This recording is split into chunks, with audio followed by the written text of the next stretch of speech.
లూకా సువార్త 1వ అధ్యాయము 42 నుండి 44 వరకు చదువుతామండి. స్త్రీలలో నీవు ఆశీర్వదించబడిన దానవు, నీ గర్భఫలమును ఆశీర్వదింపబడును.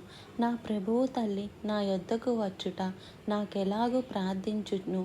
ఇదిగో నీ శుభవచనము నా చెవిన పడగానే నా గర్భంలోని శిశువు ఆనందముతో గంతులు వేసెను. నా ప్రభువు తల్లి నా యొద్దకు వచ్చుట నాకు ఎలాగూ ప్రాప్తించెను.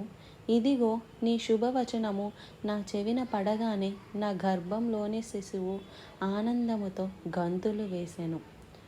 When he is silent he is working on other things.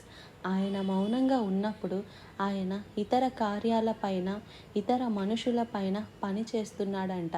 మొదటిగా మన పైన, రెండోది ఏంటంటే మన చుట్టూ ఉన్న మనుషుల పైన ఆయన